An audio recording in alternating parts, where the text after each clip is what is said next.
The Secretary of the Navy boarded a ship in peril this week. It's part two in investigations into the carrier USS George Washington after 7 crew members have died in the past year, including several suicides. And investigative reporter Chris Horne spoke exclusively with the sailor who just got off that ship, and he describes a culture of death, despair, and when it comes to seeking help, discouragement.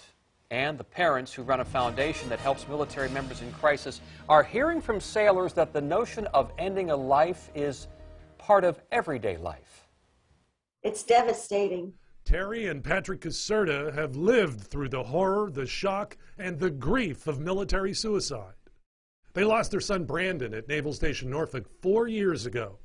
Through their foundation, they got a law passed that makes it easier to seek mental health assistance outside the chain of command. Lately, they're hearing from sailors aboard the USS George Washington. A lot of them knew the ones who have taken their lives. A sailor we're calling Thomas knew seaman recruit Xavier H. Mitchell-Sander.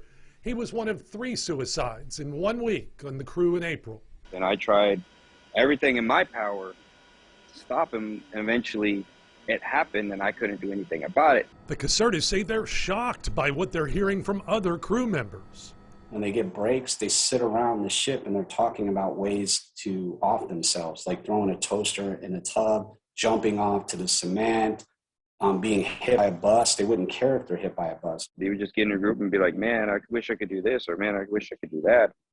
It's very true. I've seen it. I mean, I would talk them through it, but it's not like anyone would ever be like, why don't you seek help? The problem is they are so scared of retaliation. In fact, Thomas says seeking help often backfires. Half the time when they say, do you need help? The help is a trap. It's meant to deter you. Navy, it's called captain's mast. And they would kind of just threaten you with that. Like, if you don't stop, we're going to send you to captain's mast. And you're like, but I'm trying to ask for help. They go, well, this is your help. We're telling you, stop, or you go and get in trouble and ruin your career. So what would lead sailors to want to take their own lives? That part of the story is coming up right after the break. A moment ago, we showed you a culture aboard the USS George Washington that was so malignant that sailors would want to take their own lives. Now, the reasons for the despair from a sailor we're calling Thomas and what the Navy is doing about it. Number 1, living conditions.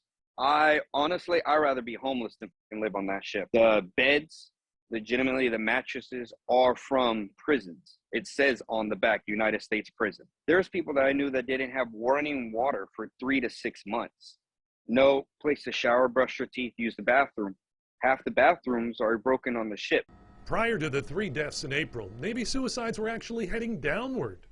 For the 4th quarter of 2021 and for all of last year, active duty suicides in the Navy were down year to year. Navy veteran and Congresswoman Elaine Luria toured the ship earlier this month. She wants to see the Navy do a better job of onboarding. When a new sailor arrives at the ship, making sure that they're assigned a sponsor, someone who's been there for a while, a little more senior to them, knows the area, and can help them to connect. She says chaplains are vital sources to avert a crisis. The chaplain always operates in complete confidentiality with individual sailors, but just being able to talk to them about the trends, like what are the things you're hearing on the deck plates? The Department of the Navy, we need to collectively do a better job to provide the necessary resources to the ship itself. The Navy says it strives to ensure a climate of trust that encourages sailors to ask for help. On board are a licensed psychologist, a behavioral health technician, 3 chaplains, a licensed clinical social worker known as a deployed resiliency counselor, and an applied suicide intervention skills team. Ongoing investigations are looking into 2 key areas: links among the 3 April suicides and other recent deaths, as well as command climate and various quality of life issues aboard ships that are sidelined for extensive maintenance. It's a bad place to live in, and no matter what this chain of command, the higher ups tell you at the top, it's just a politics game. It's the lower enlisted that are the ones that are taking their lives.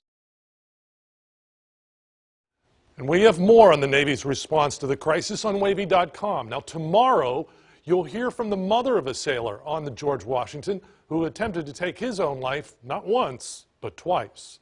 Chris Horne, 10 on your side.